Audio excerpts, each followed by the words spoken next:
Okay, so today we'll do HaViMo2 color camera, or essentially machine vision for robot. Okay.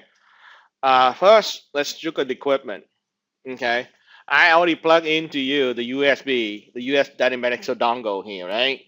We've been using this before. Okay. We put so this is different. This configuration. This is configured completely different from what we have seen before. If you look at it carefully, and you probably didn't notice, but this little uh, white slider, it used to be all the way up front up here. And if you keep your light in a special way, you see it written like RS-232 when it's in here to this one. So we use it at RS-232 when we use it the black cable, and also when you use that ZIG2 serial because it just acts like a COM port. Now finally we get to put this to good use in other mode that we pay dearly for this one. We finally get to use it. Okay, it's not just a COM port. So now right now you see that there's a lot of right side that is all the way up to this way. When you look carefully, it says TTL. Okay, and if you remember, TTL was a USB 3-pin dynamic bus protocol. Okay, essentially with this device, the PC will reach into the dynamic bus directly because we have to reach into the camera directly. Obviously, you know that the camera is in the little aluminum box.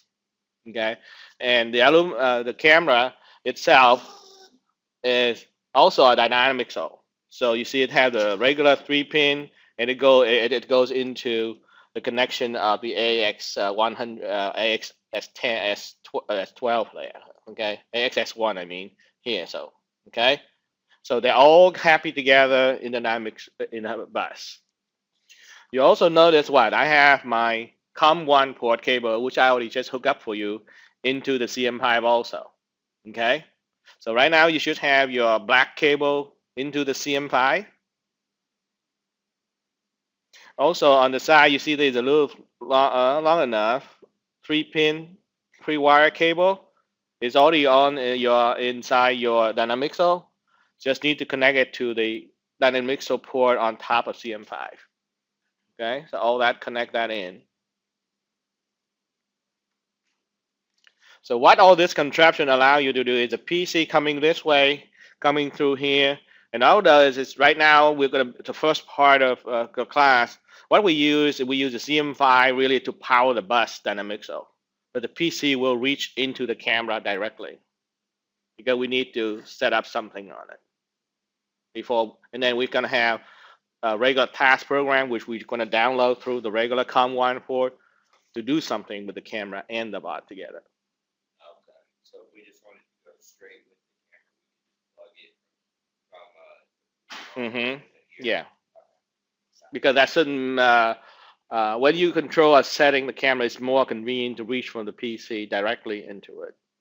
Which, well, we're not taking machine vision class now, but later, well, actually, next spring when I teach machine vision class, we have several ones where we access the USB dynamic. So I mean the USB camera directly, just like your webcam, right?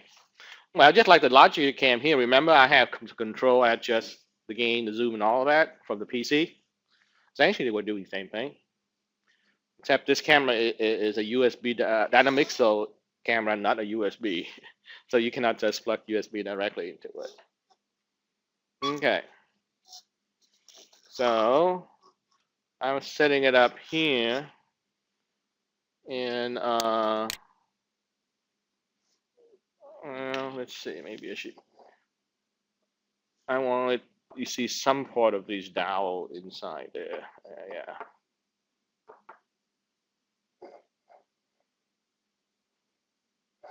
Well, I think it may need to have a bigger field of view than that.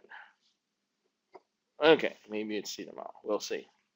So also go ahead now. Yeah, basically lay so that it can see the dowel and all of that in front of it, more or less. Okay. So let's go into the lecture there.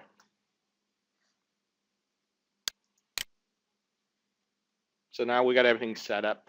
So we'll talk about some of its feature. Software GUI, that's the one that controlling it directly, and we need to set up things in there. And then we combine the HaViMo2 with a CarBot with two applications, tracking color dowels. First one, visual track. Second one, find and approach. And hopefully it will work today. This is more temperamental equipment because more fancy. I think sometimes it doesn't work. We'll see. If not, we'll fall back into the recorded lecture that I did already. And luckily that one works. Okay. So you can look at it. The camera is called the HaViMo2. It's made by a Professor Mobile in Germany. So he made this one in Germany. So it's kind of hard. Whenever I need to repair, I had to send back to Germany, pay costs, wait for him to come back. So it's kind of a problem. They need to have a distributor in the US. Okay, the chip itself is called HV7131RP. It's actually quite a powerful chip. It's more than just capture the images. It does specific image processing on it. All right, and which we will see. It doesn't have much pixel, 160 by 120 only. Okay, because it's kind of small. The more you have, the more memory you need to have because it's just number of pixels is huge. It just each pixel you have to save as a memory buffer. So it's big, so it's small. But you see, decent enough to do our job. The color depth, 12-bit. Okay. YCRCB, well, you probably don't know what I mean, and that's fine. I'm sure you heard of RGB, right? At least when you play with TV at home, they have signals called RGB signal, or they call composite video and all of that. Okay. Okay. So most of the so RGB means red, green, blue. Because why? Because color is a three-dimensional object or feature. Okay, you have to quantify using three numbers. You cannot quantify just one number. That's just the way it turned out. Okay, and from RGB, people compute to other color spaces. Oh, that's quite a bit, and depending on your need. This YCRCB mostly used for actual hardware video, because in here all the signal are from 0 to some kind of positive value, which is, basically that's what you're gonna have. Every color intensity will become like some kind of voltage signal from 0 to 5 volt or whatever. So this is used a lot. So Y correspond to the intensity. Pretty much for us on the TV at home, we call that the brightness. CR and CB together will combine give you the actual color, like green, red, blue, the color itself, or in color term, we call it hue, actual red, green, blue. And then also combining with that, it gives you something called chroma or saturation, which essentially you can see a faded gene is still blue gene, right? But it just faded out, kind of wash out. And then a new gene would have more intense color. You probably noticed that, right? So those are the three dimensions of a color. We'll get into more than when you take machine vision if you want there, but so that's why it's there. So a little bit there. So we already hooked this up. USB 2 dynamic cell set on TTL, so that the PC communicate to the dynamic cell bus that means to the camera directly. Okay, and then we use the 3-pin on the dynamic cell to CM-5. Okay. Eventually we need to turn power on, but not yet. Okay, maybe we should now. So I go. Oh, before we go that's why I gave you the folder. HaViMo GUI. You put it on the desktop. If you go to it, there's something called HaViMo GUI.exe. Okay. So before we do that, turn your button on. Oh, also very important. Before I forget, so that you won't confuse when you read the code. The company who makes the HaViMo2 camera hardwire the ID of the camera to ID 100. Okay, nothing we can do to change that. So you'll find out that normally AXS1, remember we've been playing with, we call it 100, right? We had to change to 101. Okay, so the AXS one is ID 101. This guy is 100. Okay, so turn this system on. Now you can double click on HaViMo GUI.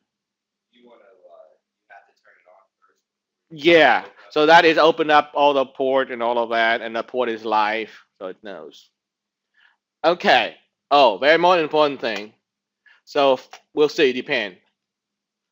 Uh, you can see that they built in several connection type, from USB dynamic source to robot builder, something you don't know about, CM-5 contain a direct serial connection. So we are using USB 2 dynamic source to choose that. So choose USB dynamic source. Connection port, it depends. Okay, I see it as 3. What do you see? Okay, right? So choose 3 and then connect.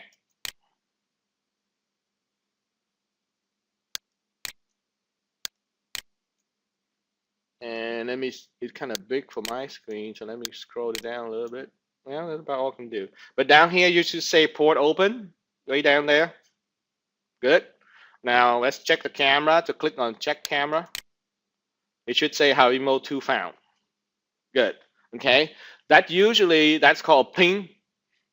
I don't know. You guys do network things, stuff like that. So when some computer rolls on, we don't know if that guy live on the network or not. If it's ID, you ping it, it'll come back. It's live out there. Basically, this is also another network. Just happen to be the Dynamixel network. This is a very small network, but it's neat network. Okay, so connect that. All right, we're connecting it now. And then what we do is just sample the image. Here we go. Did it look decent to you enough on your side? Mine look pretty good, color and stuff. Did it look good on you? Did it sample? Too close?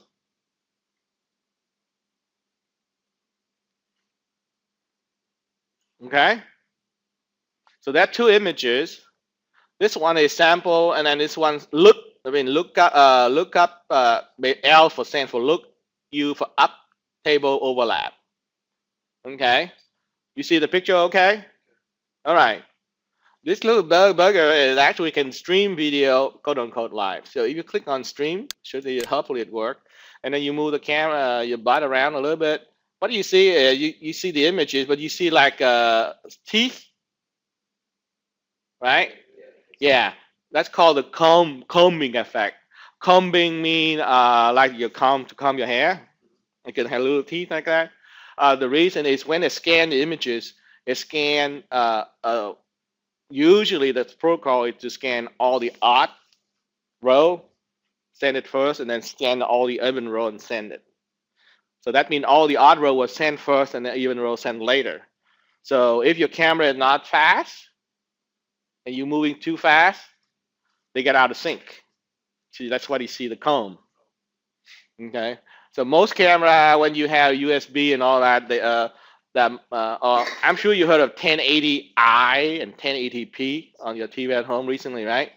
So when it's an even and odd line, that's called interlacing. That's 1080i. And then when it's in the first line first, second line after, I mean, basically send them in the proper, in regular, you would know properly row, first one first, second, second. That would call progressive. That's called 1080p. 1080p require a whole lot more throughput through your cable. Okay, so that had to go faster. And this cable and the protocol is kind of slow. So you see it's kind of equivalent some kind of interlacing. Actually, it's doing better now for some reason. Yeah, it depends. If you went too fast, it couldn't do it. Okay, so click back on sample image. Oh, it's toggle on and off. So right now I'm sampling image. Our sampling image is in machine vision language. It called polling. And basically, you are on the PC side.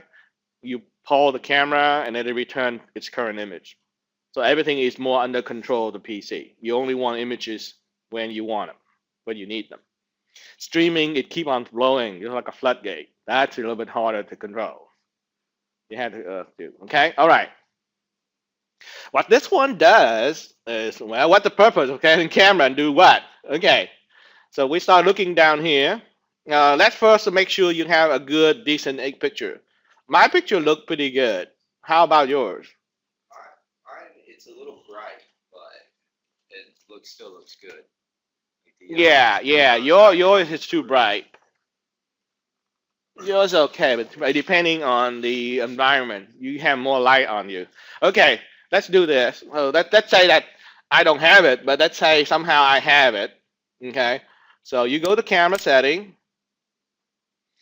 and this auto update setting here will turn itself on and off. You see all these guys are gray. These are actually registered or specific setting on the camera itself. Okay. Right now it's gray. That means you are not accessing them to mess them around with it. Of course, you don't want to mess around with this one too much. Okay. So let me click on auto update setting. You see they all become highlight. Okay, on my camera, horizontal and vertical flipping may be checked because we mount the camera, each of them are mounted, some of them are quote unquote upside down and stuff like that. So depending. But you already seen your image up here in the correct direction, right? So that's already set up. Okay. Okay, exposure. Basically, exposure is a number that corresponds to the time that the vision sensor is exposed to light before it refreshes itself. Yeah, all the way. Yeah, you go to about the middle. You're about the middle. That's why. Okay. So so now when you go to about middle of the sample image again, you look good. Ah, okay. So basically, somehow it spent too much. Basically the more you open your eyes, the more light will come in, right? So everything is brighter. Okay, much better. We want to have good contrast between different color. Yeah, that's good. So you're good. So all right. So those are the settings that we need to do here. But it look like you're pretty good now. So you can see, so we don't want to mess around with it, but you have gain you can do. You have auto white, that means you want to automatically white out. That means it recognize white as white, but obviously for me, I can see the light up there. White is white already. And you guys probably should see, well, you may not see, you may not be able to see the light there, but you see something. So mine is white, otherwise it's good. So I don't have to mess around with this, all this here. So I click on it again to lock it in, whatever setting I have. Okay. Okay, go back to color table. Well, any of these things, what is the purpose of doing all this here is obviously to search for different objects have different color. That's why you use a color camera. So you have in their system is you can predefine 8 type of color. You see background, color 1 through color 7. Okay, so it depends on you. I have my rod as red, green, blue right here. So I'm gonna color 1 for red. It's up to you. You may have a different order, but let's keep it constant. So color 1 is for red. So click on color 1. This area here is a color lookup table. This is where you define your lookup table. Basically, for us it's red, but as far as the computer is going to be concerned, it's going to be color 1. Okay, that's just simple as that. Okay, how do we identify that? You go to the sample image, the left image here, and then just click on any area. It's okay. So basically, wherever you click, it pick up the data, the RGB color for that data, or the YCRCB for that data, which is down here. See it changes when you move the cursor, the number. So whenever I click, it say, oh, anything that is on the image of that color, I'm going to label black. And you see it's highlighted a different color here. So those are defined as color 1. So you move your cursor around, you start picking up most of it. You also, and then down here, what is this thing? If you left click on it, this is actually a 3D plot. Okay, so essentially if you swing it around, you see essentially the red color occupies this little block of space here, really. You see that? Okay, so if you could, you can interpolate, click on interpolate, and you click out here another pixel that you need to use. Okay, you notice over here it starts feeling more and better. Okay. So now, so that's one way to do it. So that, see this guy here? Yeah. Okay. And got kind of cool. Okay. So it picked up. So because you remember I told you color is a three-dimensional object. Essentially, the one I read is kind of occupy that kind of space. You have to move it around in order to kind of visualize it. So you can do it either way. Click inside here to get it. Everything okay? All right. So that's pretty good. It occupies most of the red part here, except below here. Let's see. Oh, okay. I can pick more, but that's plenty of. Okay. All right. So yeah, we have good contrast in the camera today. Okay. Now color 2 are going to be my green. You can do that on your own, right? Click on color 2 and start identifying it.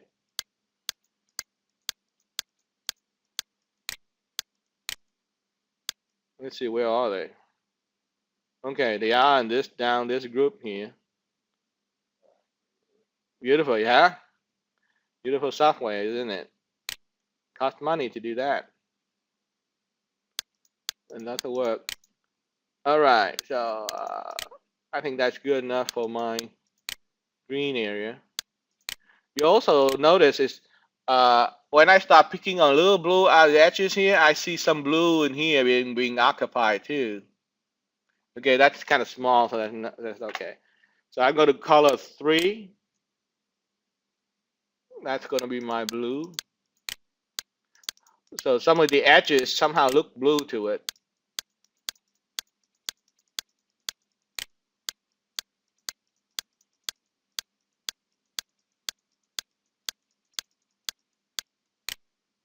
But that's probably enough to identify the blue stake.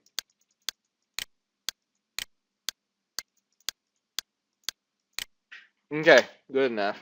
And then color 4 will be the yellow stick.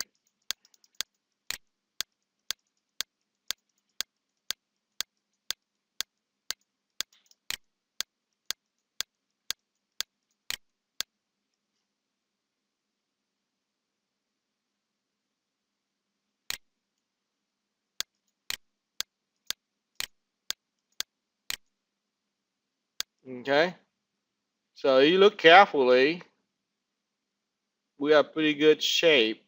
Well, there's this group and this group seem to be close together, but this group here, this group is here. Oh, here we go. There's another group down here. There's a group here, there's a group here. So they are, so that's what you want to do. Is each object kind of occupies its own little volume in space, pretty much separated from each other. Okay, that means we pretty much have a good chain of finding these guys from each other. Okay. Okay, so that's the reason why we need to set up all the setting in order to keep them separate. The buzzer. Okay, so right now these are the one. Okay, so this is called. We just defined the essentially the 4 color 1, 2, 3, 4. That's our lookup table for color. Okay, so right now we just teach it from what we just found it the data from the PC side. We need to save this information down to the camera, which is its flash memory. So therefore, what do you think we need to do? Flash loop. Yeah, and this takes time. So flash on it. It will take several seconds to do it. So let it do it. This is during the communication time. You don't want to mess around with communication when it's doing communication. So you define all your color correctly? Yeah, that's separate enough. Okay. Yeah, this one you probably need some more pixel, but that doesn't matter. It will be okay. Just flash it. Okay.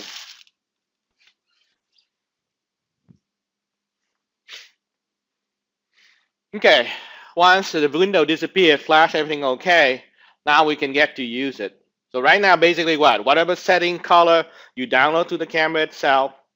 And the camera, what it does, use that lookup table to basically real time find those blobs. Okay. So basically do image processing on it by itself to find these different blocks. Basically find the center of gravity for it, how big it is, and all of that. So they have two image processing code on the chip itself.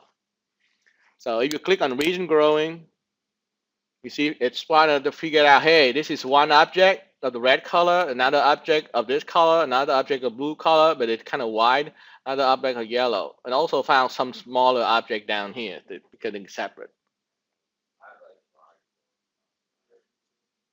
Okay, so basically, because your design didn't auto-import, so it didn't group them too well. So if you didn't group them too well, that's too many line in there, but ooh, that's bad. Yeah, you done mainly because I don't know, it's looking in the background there pretty bad. You may have to define go code. So looks like your design. It could be that the background you guys white, it picks up from the background too. So basically your setting here that is pretty bad. It probably will not work too well when it finds this thing, but we'll see. So that's your case is it's a bad setting. Okay, you see it clearly. It didn't pick up the white line or anything. Okay. Griddling is another algorithm where it more like this. This is better for when you find multiple object of the same color. Okay, you guys probably don't have this either because your color lookup is bad. So the background color, maybe you need to go back and define so that you can click behind it and serve that as a color background. So, okay, but let's go on. So my camera is set up and work properly and stuff like that. So I'm pretty much done with my stuff. So I'm going to, so basically I remember color 1, 2, 3, 4, I already downloaded and it found them and I verified them. Okay, actually if you move the thing and sample, you see how it's moving here? It keeps track of them. Whenever I move, the same type of object is there. It identifies them again.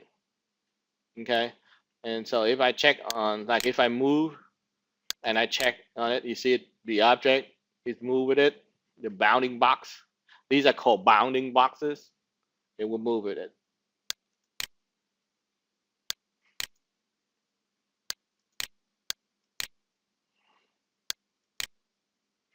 Okay, so anytime I sample a new image, I don't know if the stream is working or not. This will be pushing it. Yeah, it's streaming live here. I change a little bit, check. Oh, mine is working good, isn't it? Yeah.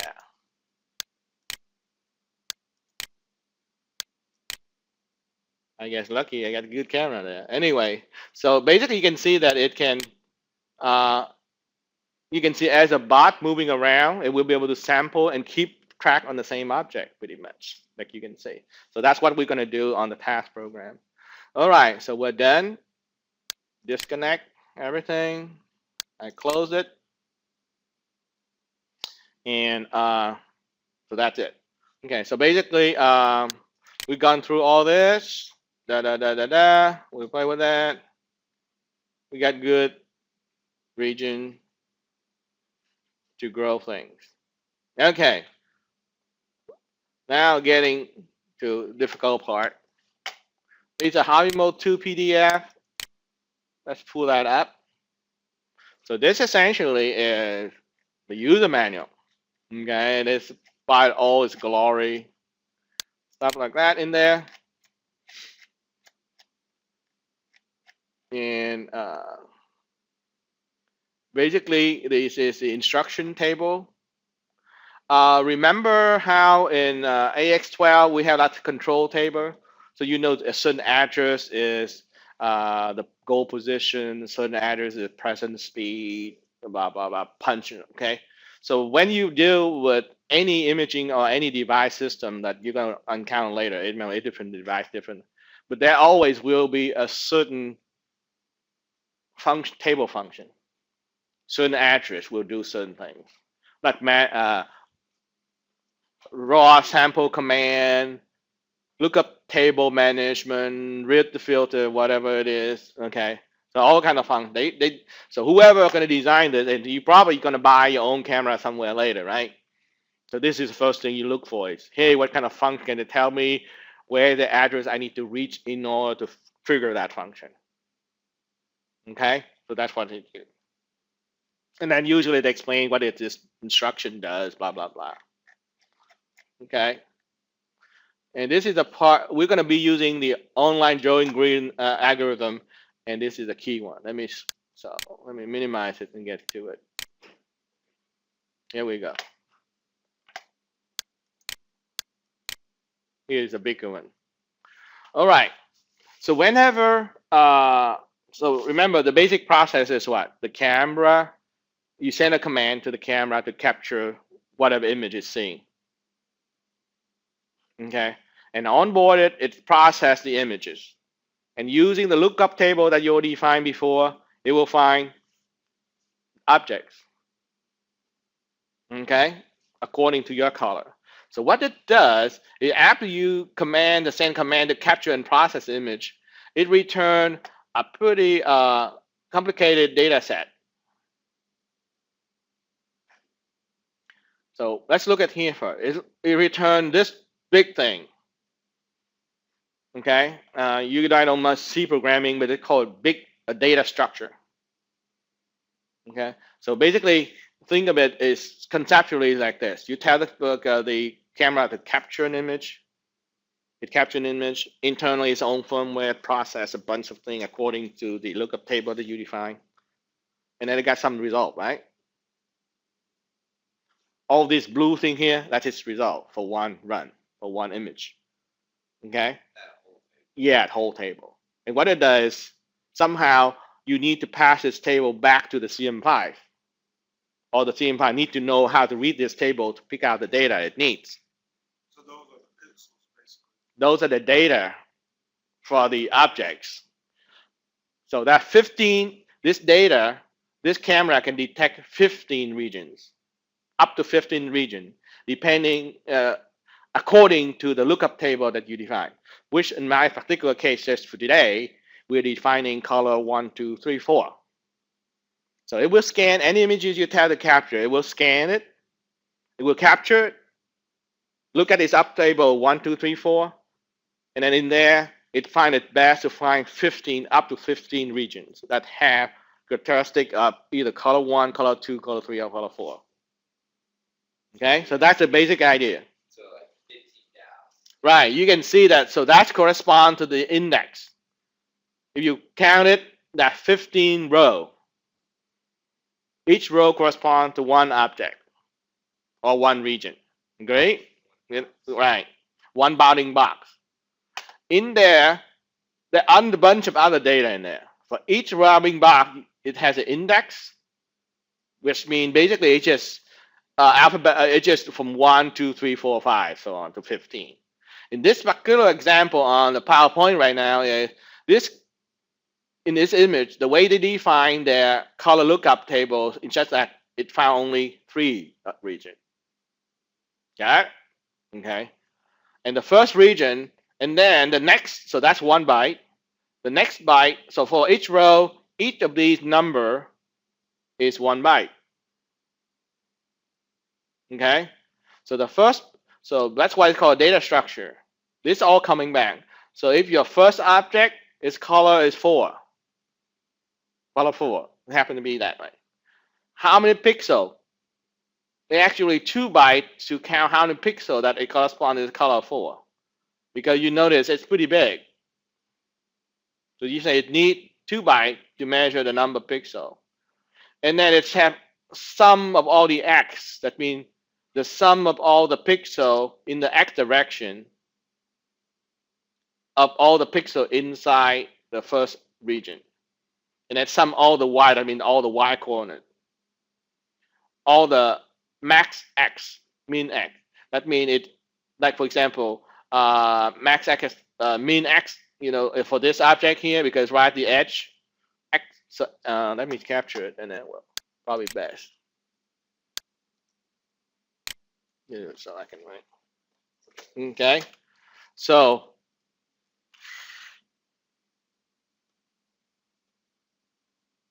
yeah, red pen would be good.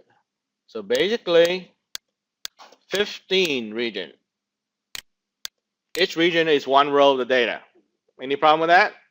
Okay. So now we concentrate only on the first row, let's say. So that is the first object, which is correcting to the index.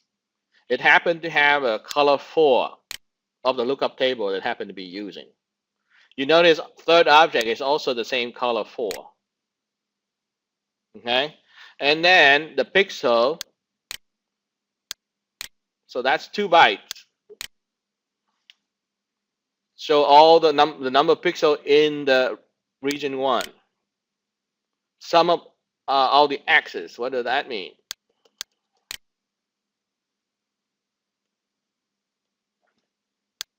So you measure x this way and y this way. So you see that's why all the min x for the first object, because it's here, see 0. All the other one, the min x is probably somewhere here and here, so that you can see that they're non-zero. See it? Okay. So same. So this would be min x 0, max x would be here. So it's 31 here and 0 essentially for the first object essentially. Okay. Sum of all the x's for each pixel, it have an xy location, isn't it? So you sum all the x that belong to that region. You sum all the y belong to that region. Why? Because later, if you divide the sum x and sum y by the number of pixel, you get what? No. The CG, or in calculus and math, they call the Barry Center. I don't remember any of that. The CG of the area. You guys took what? You should have taken strength material. Oh, you're in bio. I don't know if you can do that or not. Deal with structure, the cross-sectional area of a beam or anything like that. Remember that? Called area moment of inertia. And remember there is a center of the moment area. Ah, okay. This is what it's needed to do. Okay, so basically if you do the sum x, you divide by the number of pixel, basically you get the mean value of all the x. And the mean value of all the y, which is essentially the center of gravity or the barycenter of your region. Basically that's roughly the middle part of your object. If your object is defined properly, which is on mine, you see the camera pretty good. Okay, so that obviously you can see now, if I can find the CG of the object that have the color I wanted, I can track it then because I know where it's located. So that's the idea. Okay, good. So this data structure is pretty complicated. That's what it designed. Okay, and let's keep it here. Maybe I need it. But I guess obviously that's because you're getting like Right, it come back as hexadecimal. But inside robot task, it will convert it to decimal. So we're all in there. You can use task doesn't know anything about hex. If you're dealing C on the PC side, it will know hex, but it was just a number. Okay, so this is really important. The data sizes for each region. The index costs you 1 byte, and it's 0 if the region is invalid. Okay, you see that's why is there only 3 valid region? All of them are invalid region. Even though you see here, it has some number for the sum x and the sum y, isn't it? That it found something that it couldn't make up its mind. Okay, it is unsure about that region. It is unsure if it's what color that is. Okay, according to the lookup table, I found something, but I'm not sure. Okay, okay.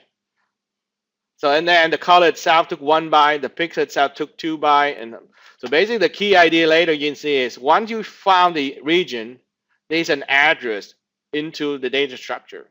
You start from there, and you kind of increment the pointer, which you guys don't take C, so it may not mean. But basically, it's just the marking where you are, how much is room to take the data from, because all it does is just like a space in memory space that it contiguous to each other. It's up to you to choose the correct data and pull out from it. That's how you do the program. Yeah. Huh? By sub 8, I couldn't hear it. Like for the, I noticed that bytes are the actual bytes or Yeah, the actual bytes. The index will, the data for the index is 1 byte. That means whatever you do from the task program to read the index, you have to start at the correct location here, and you read in 1 byte. Whatever number you have there will be the index. And then you shift your address to 1 byte down, and you pull out exactly 1 byte again from that area. Okay? Just basically the concept is this. Um, computer doesn't care. Okay? All it does is this one here, they put into 2D. This is really for us to see.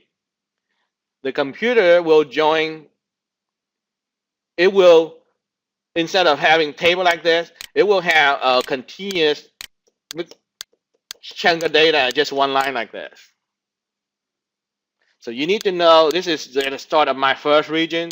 This is the start of my second region. This is the start of my third region. And then if I start my first region, and I know if I pick up the first byte, I know that's the index. If I pick up the second byte, oh yeah, that corresponds to my color. So this is a data structure. You just come in like that. Okay, so any device data you do in live, it could be a camera, which has small data, or it could be anything else. It could be some kind of sensor. It will push out a certain data structure, and it will just return, hey, you start here. It's up to you how to move around in there and find what you need. Okay, so you can see obviously it's more low level. You can see. Okay, so that's kind of basic idea. So these are important. How many region you have, so that you know where you store and how much you for. Because inside the computer, you just memory space. You need to know where to stop, where to start properly. That's all. It's like a window into its memory. It will let you read anything, do anything. And then each region, you need to know which data is where and how big they are, so that you can pull them in. Okay, so 1 byte, 2 byte, 4 byte for these. Okay, and you see this inside the task program. Okay, what time is it now? Oh, we still got, yeah, we probably can at least go through the visual track. All right, so there's 2 task program. Well, I might well go to the task program and explain. So 2 task program in that TSK file should have them. So let me go and find them.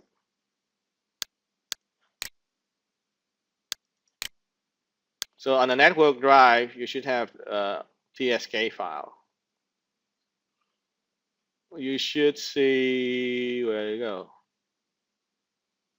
Not on mine. Okay, hang on. Make sure I know I put on this one, so.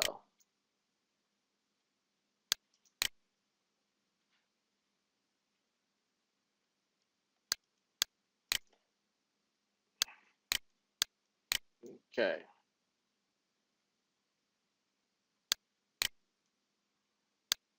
Make sure I go to it.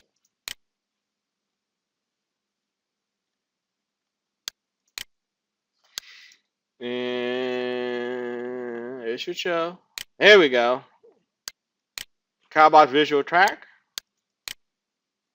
Oh, by the way, Robo Plus just came out of version 33. So if it asks you to update, do not update. Let us. We'll take care of it at another time. Okay. You're good? Yep. Okay. This part here you don't want to modify. Remember I told you that the camera ID is hardwired set up to 100. So leave that alone. It's a call stop and a call set wheel mode. So I think stop, just stop. So stop, all power are down. You guys know that by now. And then we will have right turn, right spin, left spin. So in this code, all it does is just stay in one place and turn left or turn to the right. Because what we want to do is just act like a fancy pen and tilt servo. Because when we move the object around here, we want to track to see if it checked the right color. All right? So that's all it does. So it's going to spin in its place. That's all it's going to do. All right, so that's what it does. So this you can just leave it alone. Okay. So I'm gonna move the speed to 100, so we're gonna be slow. Remember, I set up the color 1, 2, 3, 4. This is where you want to track. So for me, 1 was red, green was blue, green was 2, 3 is blue, 4 is yellow. Usually yellow track pretty good. So it's up to you. You can try a different one. I'm just gonna try for now. I'm gonna try 4 because that's a 4. Okay. Hopefully we still have enough battery. And then it play a little bit song. No, with okay. Okay, remember cam ID mean a 100, right? So this is 1.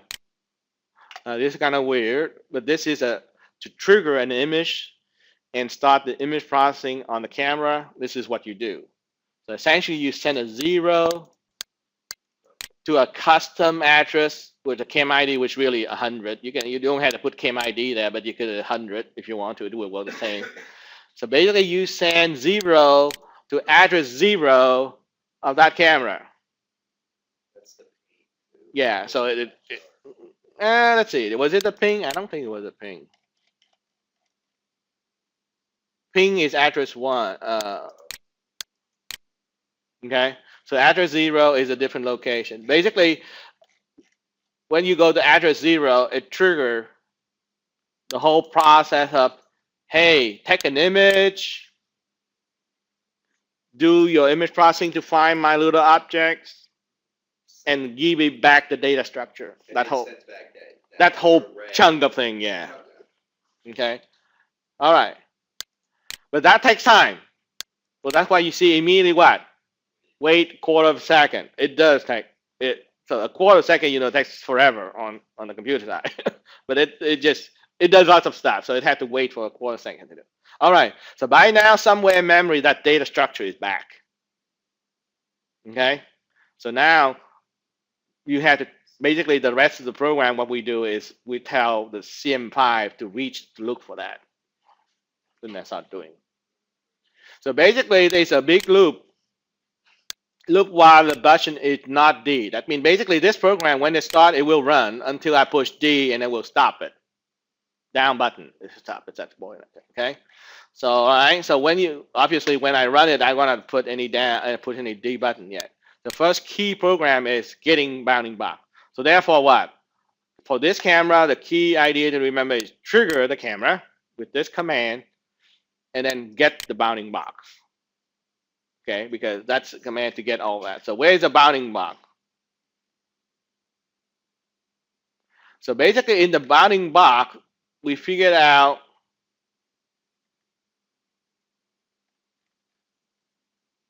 all of those objects. We found the data for those objects that we're looking for. Okay, so function getting box are right here. First, we're gonna always go in, we clear out the max go 0. Because that one will be corresponding. I think the way I set it up is it finds the size, all the pixel. That's the data for all the pixel.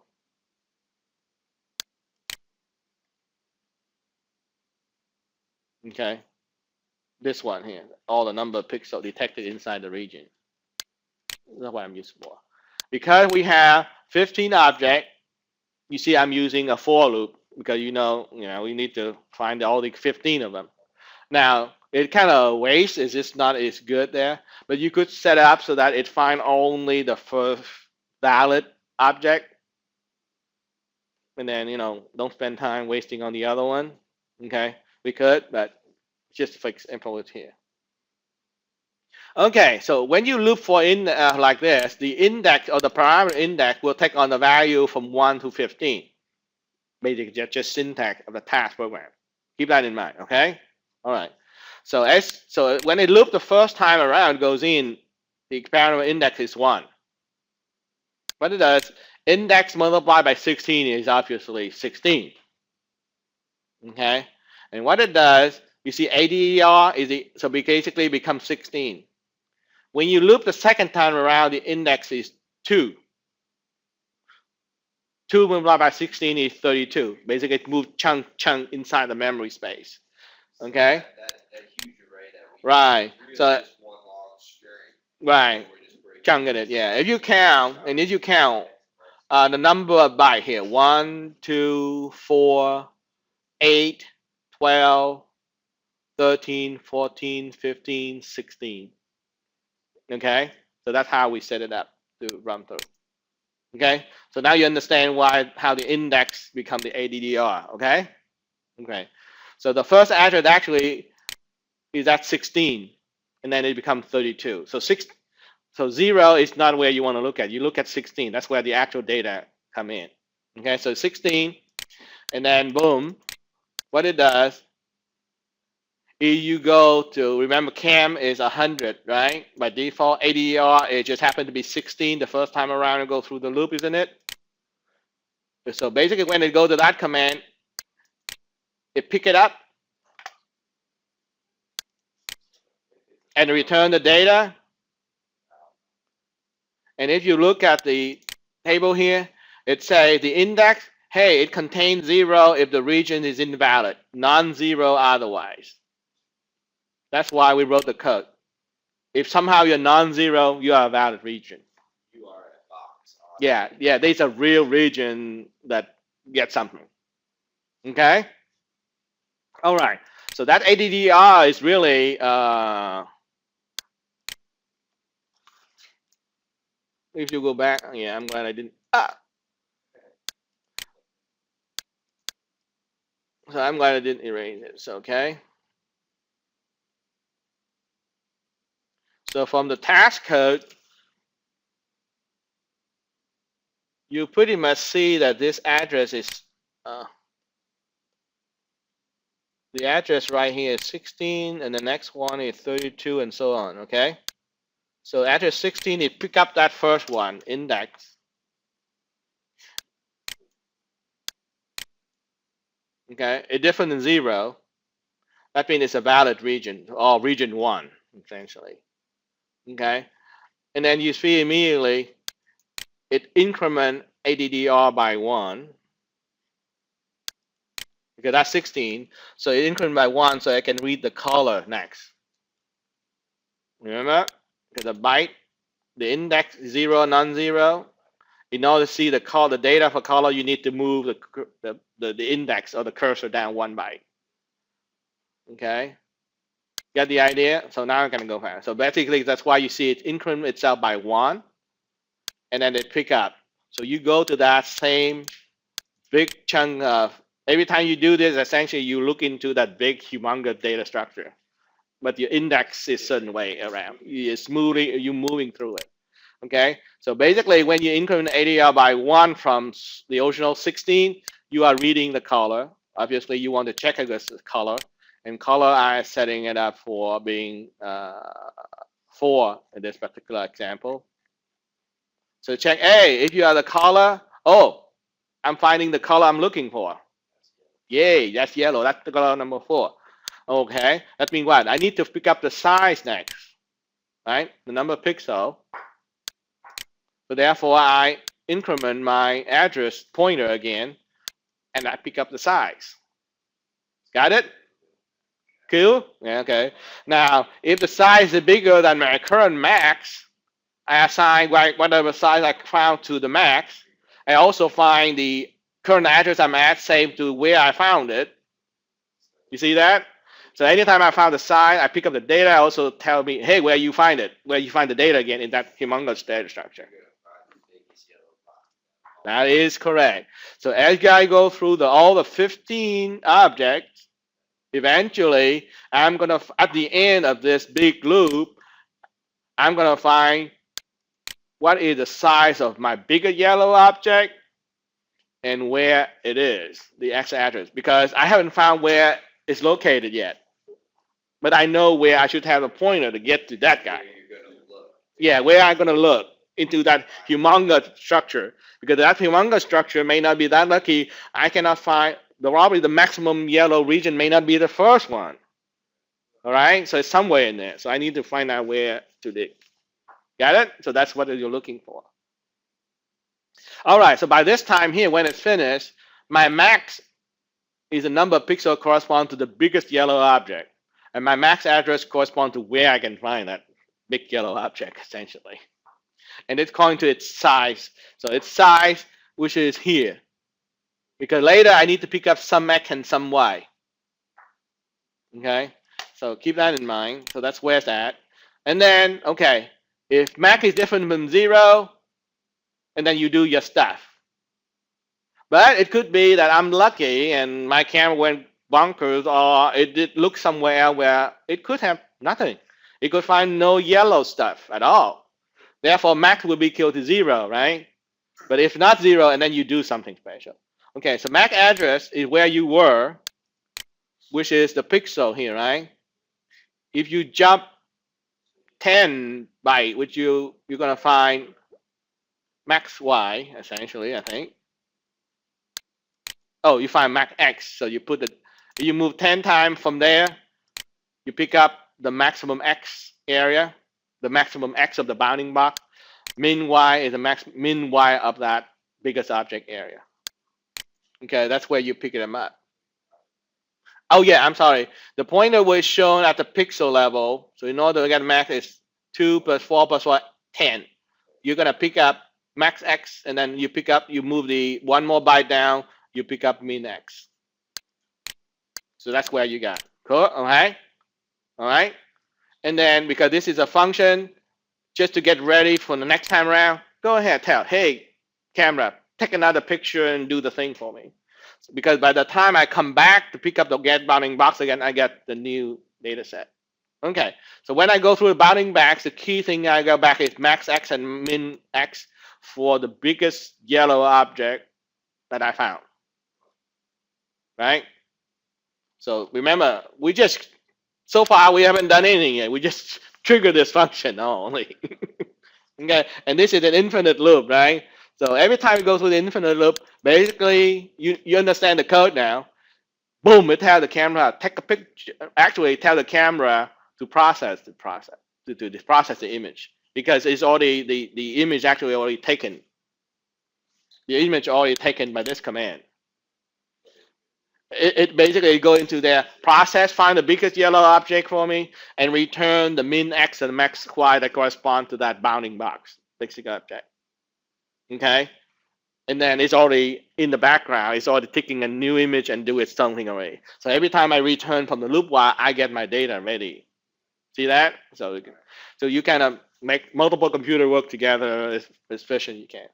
Okay, so min max and max Y, max X, you got it from the call getting bounding box, right?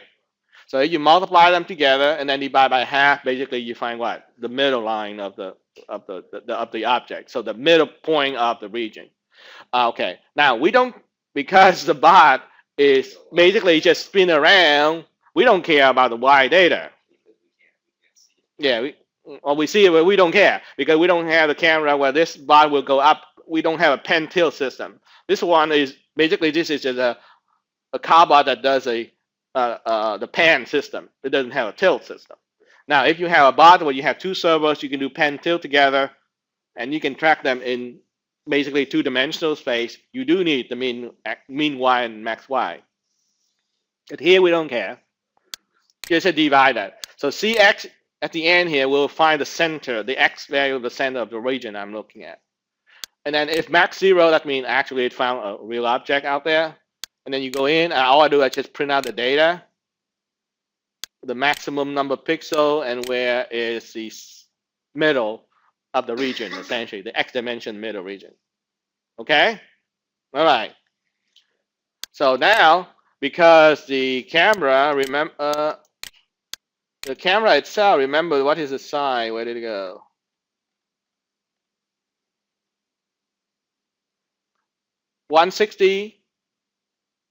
Basically 160 column by 120. So that's why halfway, the middle of the camera is 80. That's why this magic number 80. Okay, so essentially Cx corresponds to this X value of my biggest yellow region I'm looking for. And if mine is 80, I can tell whether it's on the right or on the left of the center line of the camera. Okay, that's my delta X. And then basically this is just, if delta is less than 10, hey, my object is left of the center image. I flip around, I do a left spin, okay, and then turn some LED on a little bit just for fun. How many times? Blue, blue, blue, blue, blue. So how many times it turn is based on how many times it tap here. So delta, remember, is some number minus 80. So every time the little left spin, it blinks these LED. I guess. So it's the bigger the delta, the more it blinks. So when it's farther away, it blinks more. So that you can see like a visual feedback whether it should be tracking at that time or not, a visual one. You can also see it spinning, yeah. Well, I guess that's saying too, if it's 10 pixels off the center line, like we're probably not going to shift left or right. Mm-hmm. Yeah. Because, you know, that's so much. There's kind of like our margin there. Right. There's two of them here. Delta minus 10 minus test 10. So this one here is obviously taking care when it's left of the center image. This is taking care of the center of the image. Okay? So if somehow delta, let's say delta turned out to be minus 20. Right? It won't trigger this. So because minus 20 is less than minus. So basically, there is shall we say, a comfortable zone, a dead zone. Basically, minus 10 plus 10 from the center of the camera. I'm okay. Okay. So we're not going to move as long as somehow you're within plus and minus 10 of the center of the camera. You basically you trigger stop at that time. You're good enough. Okay. All right. See the logic now? Kind of the idea. All right, now that's the theory. Is it gonna work? All right, so COM1, I'm gonna download this code.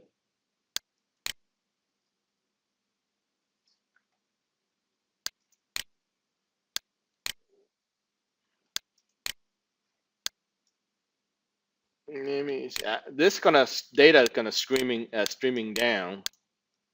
So let's see. Okay, I download it. I don't need this. I need the data to be coming back, so I'm gonna keep that. I don't need the camera in there anymore, so that out. So I go into play mode and I play. Okay, you see that data? It starts moving. Okay, it found the yellow. Anytime I have data in yellow, so okay, I'm using yellow. Now I move the yellow.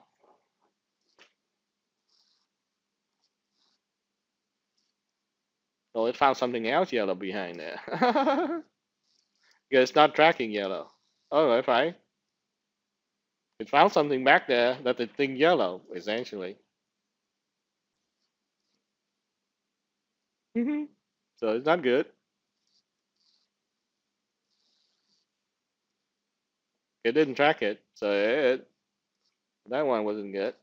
So let me start again. So that's color 4 though. Let's see.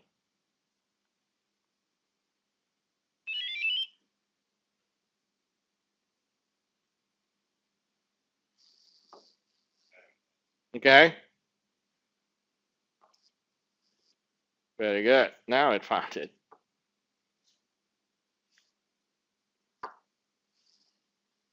All right. See that? It kind of slow. So right now you're gonna see all Alvin red shirt. Hopefully it will ignore it. We'll find out. Okay, good. It ignored the red shirt because it see the red. Yeah, nobody have a yellow here though. Okay, go out of range. Where did it go?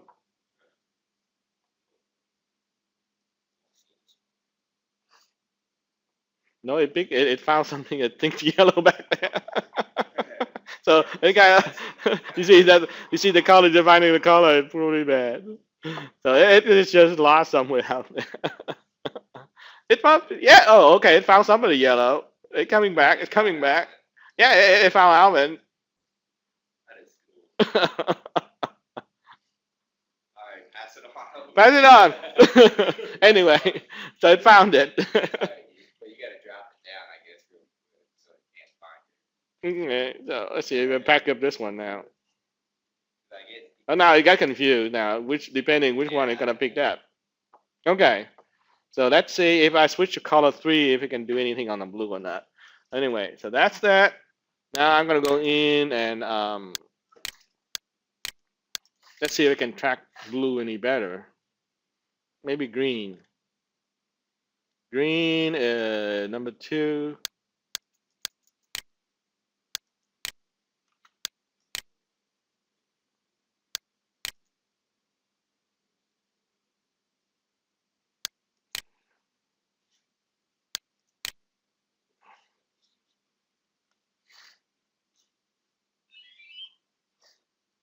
Okay, it's tracking some. I'm blue, I mean green.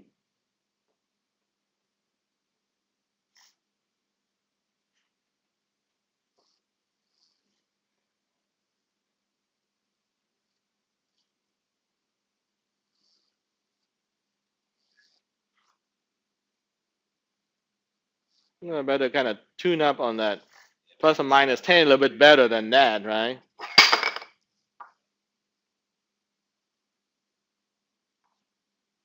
Yeah, not bad there.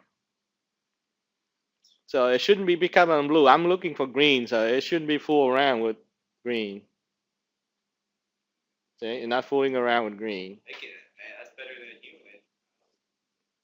Oh no, we can do this thing pretty good, guys. Don't worry about it. I work with image processing a lot.